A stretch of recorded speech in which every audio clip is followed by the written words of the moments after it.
Emmanuel Macron, je reviens à votre intelligence.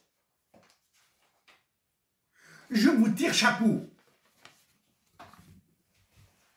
Comment vous avez pu mettre sur votre façon d'avoir mis à bout toute la classe politique française, tous les Français qui prétendent faire de la politique sont à vos pieds, qu'ils soient avec vous ou contre vous.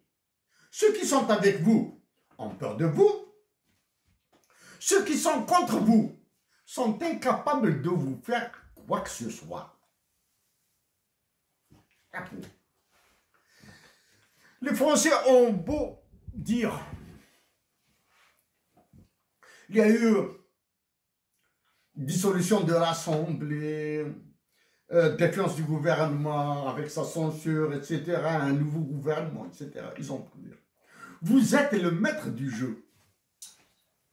Vous êtes le maître du jeu. C'est cette intelligence qu'il me sera difficile d'égaler au cas où je suis élu président de la République en Algérie. Voilà.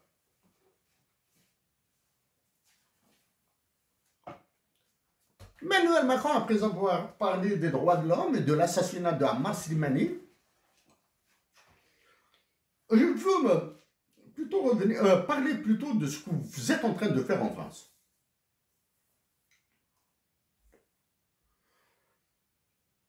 Vous avez un gouvernement qui devra vous obéir au doigt et à l'œil. Au doigt et à l'œil.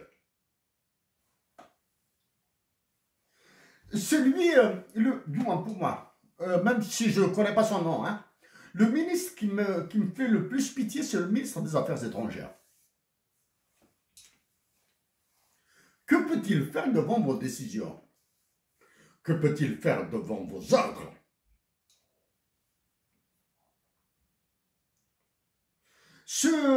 Ma surprise vient de votre Premier ministre. Pas chef du gouvernement. Premier ministre. Et non pas chef du gouvernement. François Bayrou. Le champion politique français de tous les échecs. C'est l'homme politique français qui incarne l'excellence de l'échec. Il est Premier ministre.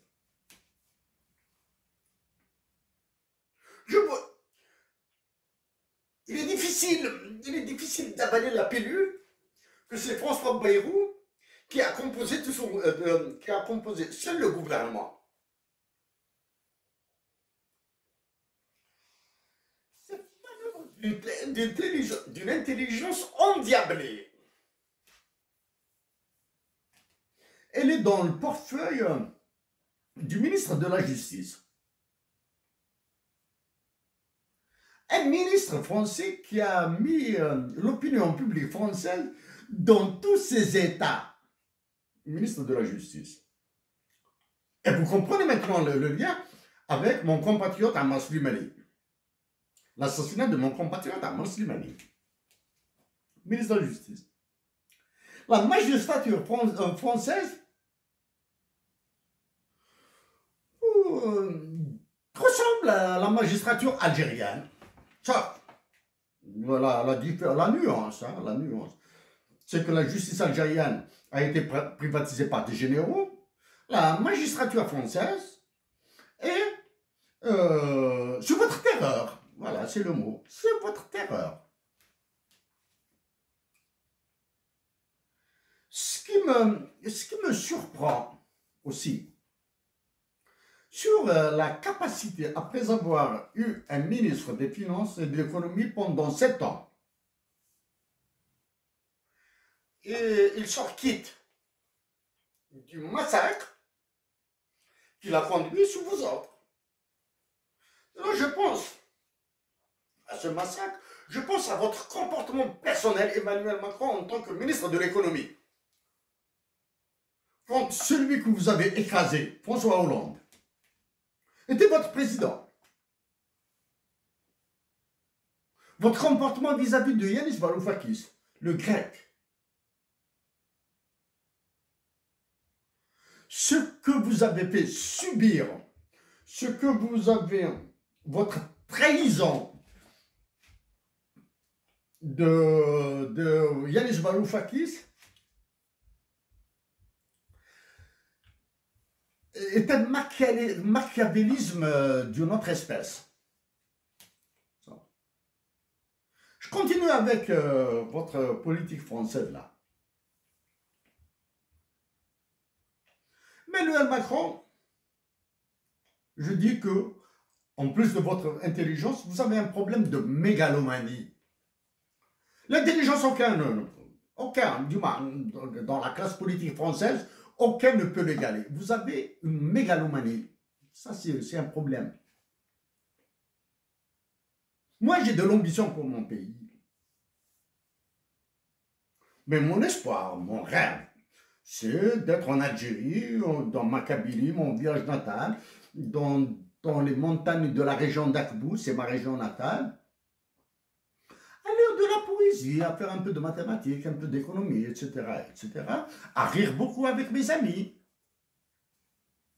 à écrire un peu, même si le talent me manque, j'écrirai un peu.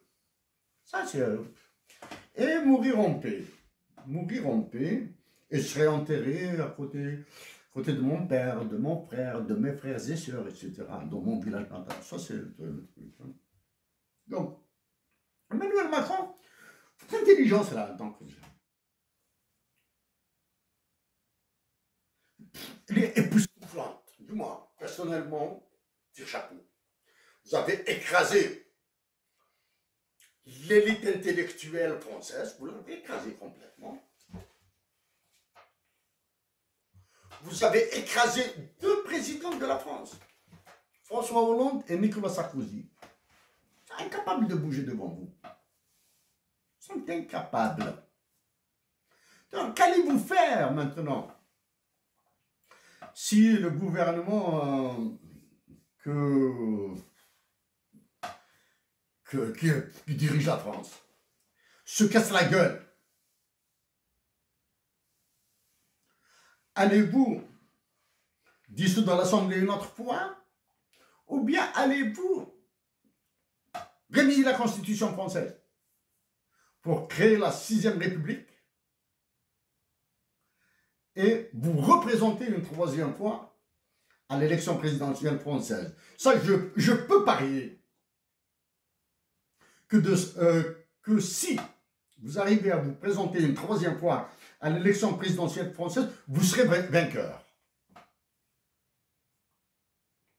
Votre victoire à une 3e élection présidentielle en France, je parie le maximum.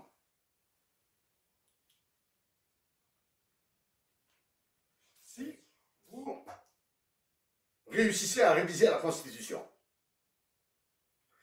est-ce une possibilité pour vous? Oui, car une possibilité, c'est possible. Il vous a été possible de faire l'impossible.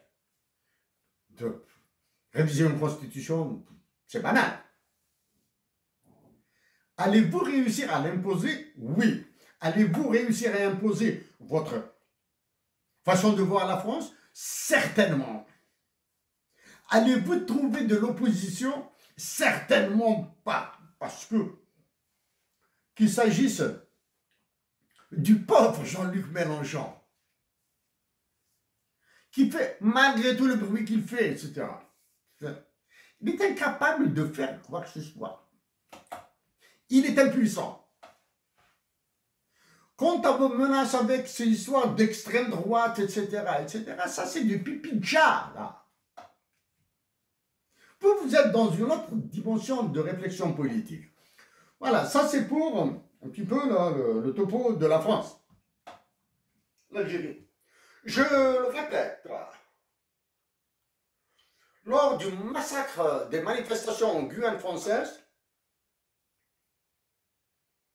Bernard Cazeneuve, ancien Premier ministre de France, ancien ministre et Premier ministre de France, parenthèse, réussir à imposer devant le gouvernement de Bayrou des anciens premiers ministres qui, je pense,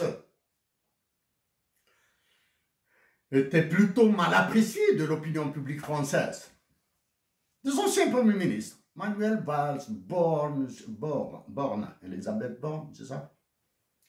Remettre en selle Gérard Darmanin à la justice, comme si Éric Dupond-Moretti, c'est le nouveau Éric Dupond-Moretti en plus dur, là. Hein? C'est-à-dire à votre service et en plus dur. Bon, bref.